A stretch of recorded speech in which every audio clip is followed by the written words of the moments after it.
and #1 contender Max Holloway. Max, thank you for joining us today. Hey, thanks for having. How you doing, boss?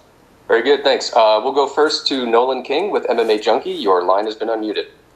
Hey, Max, welcome back, man. Just let me know how you're feeling coming into this one. Thoughts, emotions, give it to me. How you feeling coming into this one? This guy's asked for 1 second. That good? You good? What was the question again, boss? I was just wondering how you're feeling coming into this one. Obviously, a lot to be made about this rematch. How are you feeling? I feel great, man. I feel great, back-to-back 48-hour quarantines for me. I got to do a hiker Holloway in my room here in Abu Dhabi. Me hiking to my bed 2 times in a row. It's a treacherous hike. It was crazy. It was tough, but somebody had to do it, and I did it. I got it done, and we're here now. Yeah, hopefully you didn't tire yourself out too much, man. But a lot to be made about this match, and just kind of wondering, was there any thought in your mind to maybe take another fight before you jumped right back into a rematch, try to kickstart some more momentum, or was that something you didn't even really think about coming into this one? I want to know every fight, man. This is another fight to me.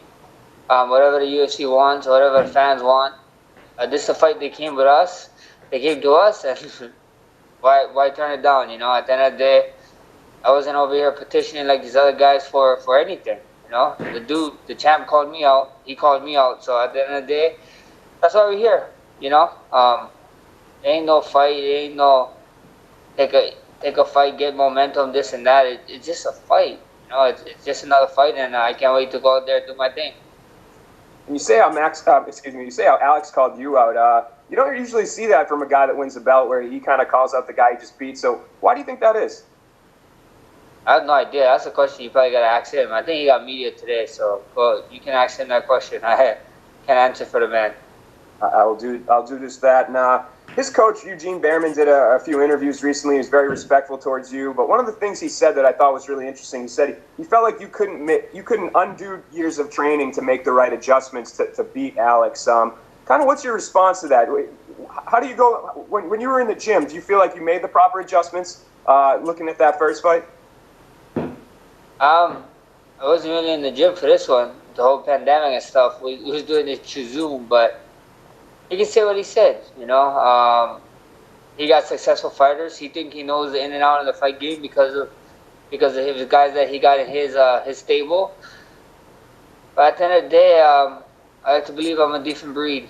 The beautiful thing, this is all talk. I can say one thing, I can fight his words or whatever, but we get to find out come at the end of the week, so I'm excited.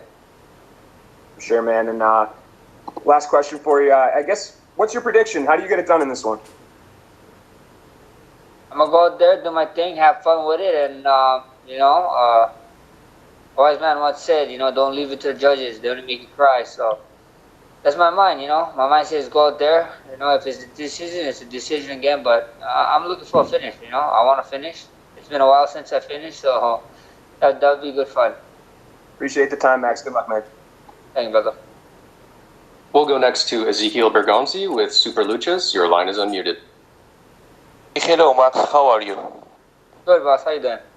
Fine, thank you. I wanted to ask you, how did it went the Zoom training? What can you tell us about that? My coach was he'd do this meeting. I would go to Zoom app, join it. We'd run our workout, and that's all we'd do. Actually, some classes was for the whole class. Like we actually do Zoom classes because our whole gym went to training online, and that's what we'd do. We'd end up training. I'd have times, I'd have hours I got to check in, and we get it done. Are you going to do sparring in these days, or you are only to rely on what you did in Zoom training, and that's only? What are you going to do? All the hard work is done. There's no reason for me to be training a couple days out of the fight. So the work is done, everything is done, and all we gotta do is maintain, lose a little weight, and get out there and do our thing. And I wanted to ask you if you think that these kind of virtual trainings are something that we are here to stay in MMA, or is something that just will be a story from the past in the near future. What do you think about that? Oh, what was the question again? If you think that this type of training through virtual platforms are something that will be here to stay, or it will be something that will be moving on in the near future? Hopefully we can move on, you know. There's a pandemic going on. There's this pandemic going on right now, and hopefully we can move on from it. I mean, hopefully we can find a vaccine and people can start getting healed, or we have at least something to help people get healed. So that's my... I hope this pandemic, we can get through it sooner than later. Well, my last question is about a prediction. How do you think Jose Aldo will do against Petrian? You know, I'm a fight fan. I'm super excited, you know. I'm a big Jose Aldo fan too, so we'll see what happens. I just can't wait to go out there and see Aldo do his thing. Thank you very much, and good luck on Saturday. Thank you. We'll go next to Gabriel Gonzalez with Cageside Press. Your line is open.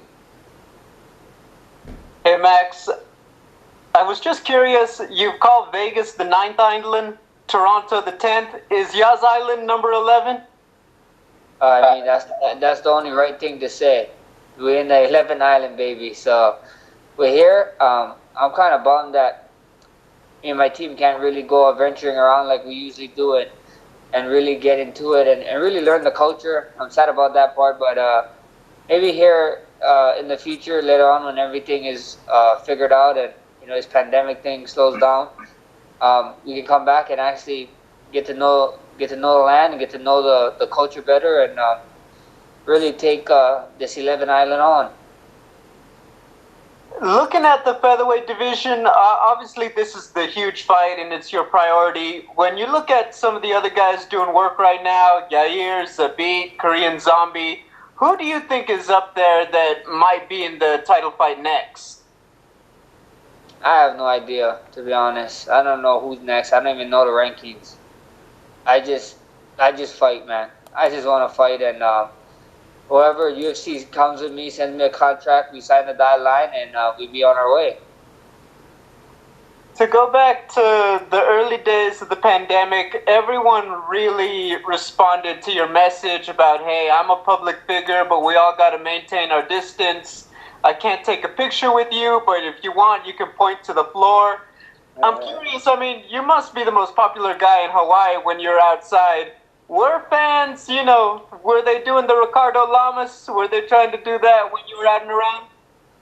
Yeah, there was. There's actually being real respectful of it. You know, they read my posts and they gave me my space, and we all knew what was important during that time. You know, they were saying social distance, and this pandemic is no joke. You know, and they know. You know, there's a lot of elderly people in Hawaii, and a lot of young people too. So I know they don't want to put their family at risk or my family. So, you know, respect to them.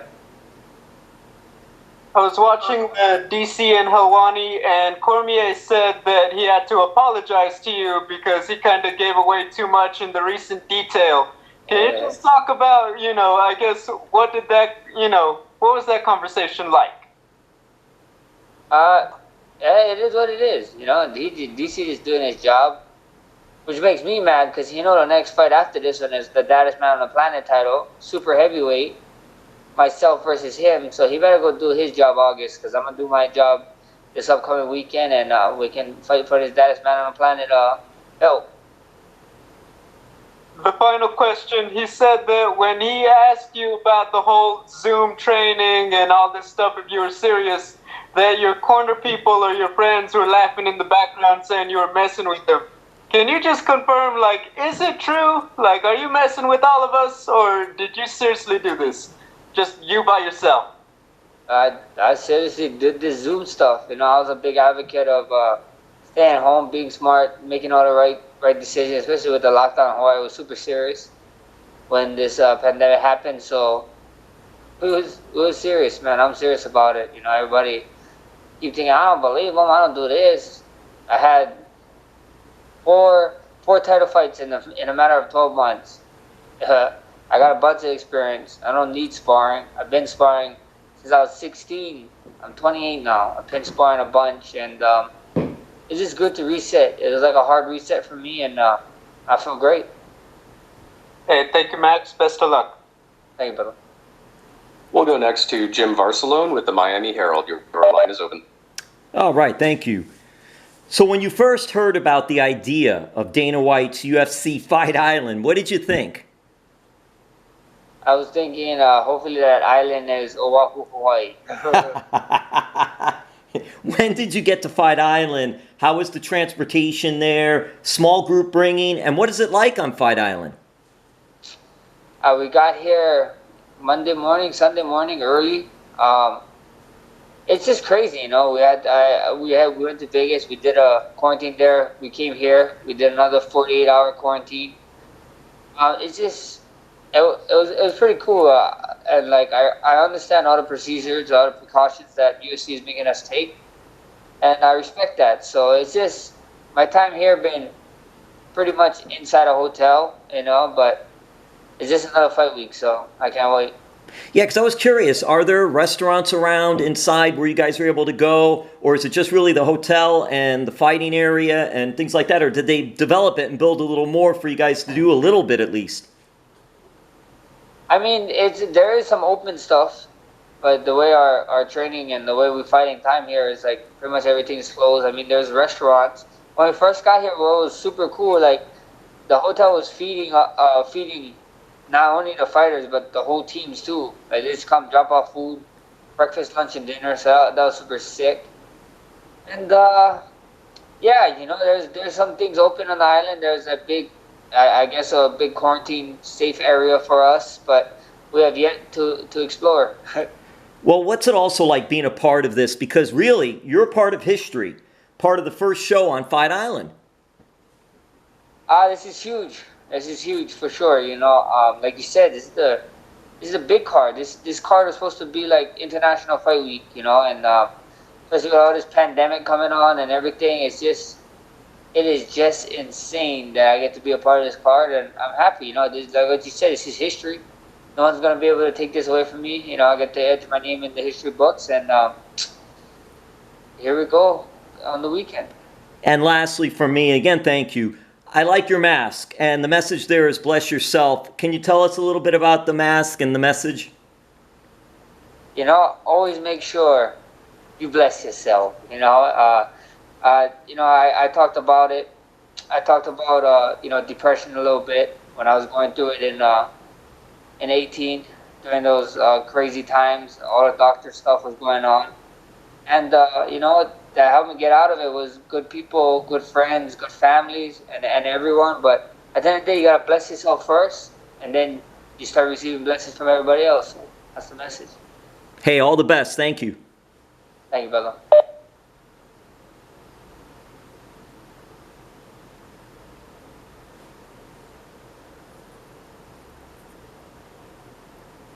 We'll go next to Gabriel Panglangen with Dojo Drifter. Your line is open.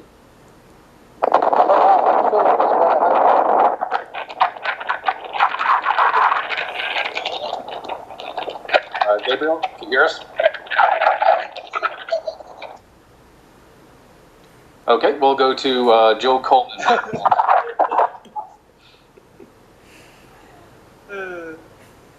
Joe, your line is open. Hi there. Hi, Max. First and foremost, I've just got to compliment you on your spectacular lockdown here. I know it's been growing out this whole time.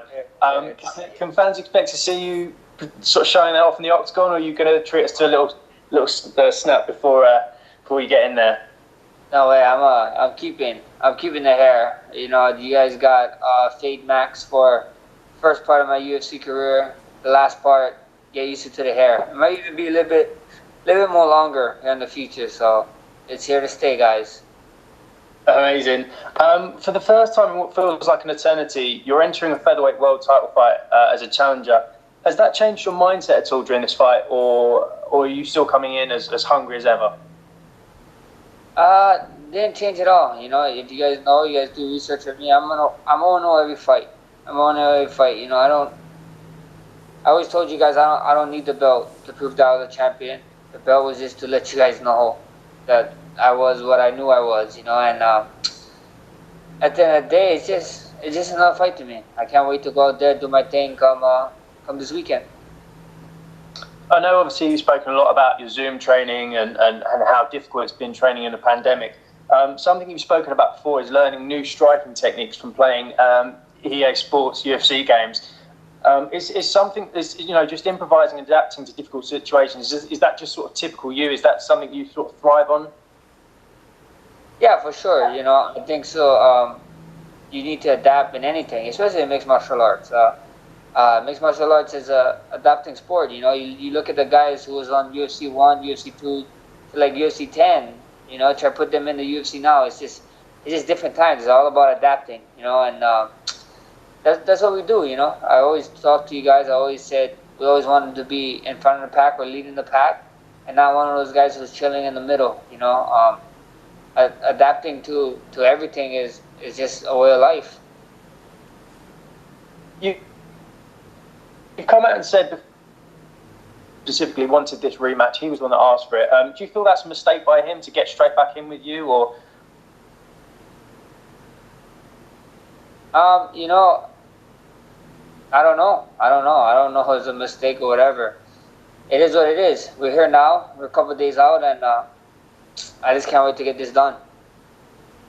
I just want to ask you a couple of things about the octagon. I don't know if you've had the chance to see it on Fight Island. It's going to be the standard 30 feet. Does that sort of suit you for this fight, that instead of it's not the 25 feet we've seen in the Apex? I don't really care. We could fight in a 16 feet one. I don't care. A fight is a fight, you know. And I just can't wait. You know, 30 feet, 25 feet, 16 feet, no feet, any feet. Just put me anywhere. I want to fight. Perfect. Thank you so much for your time, Alex. Really appreciate it. Thank you, boss. We'll go next to Damon Martin with MMAfighting.com. Your line is open. Hey, Max. Obviously, you know, the last fight with Alex, you know, it was a great fight, back and forth. You know, kudos to him for getting the win done. But a lot of times when you lose a fight, everyone wants you to suddenly reinvent the wheel for a rematch. You know, suddenly made all these mistakes and you have to kind of change everything. Do you feel like that's a mistake, kind of the idea that you have to change so much going into the rematch? Maybe just make a few tweaks and changes to win this time? I mean, yeah, you know, some people think the fight was one way, other people think the fight went another way, you know. I thought the fight went one way, I thought I did enough, but obviously it wasn't in two people's eyes, you know, the opinions that mattered that night. So at the end of the day, you guys just got to tune in and watch. It's going to be something special this weekend, live on ESPN Plus, pay-per-view. You guys don't want to miss it. Was that loss a tougher pill to swallow? I mean, obviously you've come back from losses before in your career, but you obviously felt like you did enough to win. Was that a tougher pill to swallow coming back from that one, or did you just have to accept it and move on? Not at all. It is what it is, you know. At the end of the day, I told you guys, like, I got 5 titles at home, 5 titles in my closet, and they're just chilling there, you know, probably collecting dust. This guy can beat me 2 more times. He's not going to even have as much titles as me, so at the end of the day, it was just another fight, bro. It is what it is. We get to fight again. Here's my shot, and don't miss it. You've always been the guy, you kind of downplayed the whole idea when people said you were the featherweight GOAT and the greatest featherweight of all time and the champion. You just didn't really play into that much. So going into this fight, what means more to you? Is it the title or just avenging a loss to Alexander Volkanovski? Like, you took the title away from it. Would it even matter? It's just a fight. It is another fight. Title, no title. Just make sure my contract is nice. Couple zeros at the end of those numbers, and you'll be all right. Thanks, Max. Hey, brother. We'll go next to Danny Segura with MMA Junkie. Your line is open. Max, are you an Xbox or PS user? I've been playing a lot of PC lately, but I'm a PS4 guy. But I'm not one of those guys that are like, yeah, Bash. I'm bashing Xbox because I play PS4. I play whatever console that's there, to be honest. But personally, I buy PlayStation and been rocking Warzone and PC lately. Yeah. Did you get to bring any console for this trip, or have you been kind of taking a break from video games? And I should have bought. I was just talking to my team. I should have bought a gaming laptop, but I did not. So I've been suffering on these quarantines, doing absolutely nothing. Watching my friends on Twitch, watch them play, and just being mad that I can't play. So that's how life's been the last couple of days. Yeah. They did an update recently, and the gulag's been brutal. So you got tough things ahead. But now on a serious note, talking about the fight, obviously this training camp was much different. You were just talking about how you did a lot of things on Zoom and all that. I'm wondering, how is the weight cut going under these new circumstances? How have you been managing that in the lead up to the fight? It's been good. It's been great, actually. Shout out to my girl, man. She got me eating right. She got me good. This is the best my weight ever been in my life because of her. Anytime I try to grab something sweet or something, she slapped that shit on my hand. So she's the real MVP. Yeah. And, you're a big guy for 145. When you took this fight, did you have any concerns a little bit, like, about the weight, not knowing maybe how the weight cut would go, given the fact that you're not in, like, a normal training camp? I had no concerns at all. Like I said, this pandemic and stuff was making my habits a little bit better. Just being a lot more smarter with certain stuff, especially with being in Hawaii, was getting scares of maybe food not being able to be shipped in and stuff. So it was just being smart with it, and I felt good when the fight came. I was at a great place with my weight, still am, and now it's almost time to make the weight, and then it's showtime. Yeah, for sure. Yeah. And here with Volkanovski, if you beat him, you guys are going to be one apiece. Do you almost expect a trilogy, or do you think that'll be down the line? Like, what do you think would happen if you're victorious at UFC 251? My next fight is already for the baddest man on the planet title, so I don't know. I don't know. DC, I'm coming for you. You're eating everything I want to eat. You're heavyweight, boy. We're going to be super heavyweight. We're fighting for the baddest man on the planet title of the world, so that's the next one. So then UFC can let me know what's going to be happening with the featherweight division after. All right, thank you, Max. Thank you. We'll go next to Hacker Ali with Ranks. Your line is open.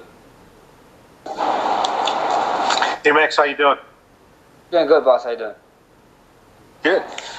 So what about Volkanovski's strategy gave you issues in the first fight, and what adjustment did you make to account for this fight? That's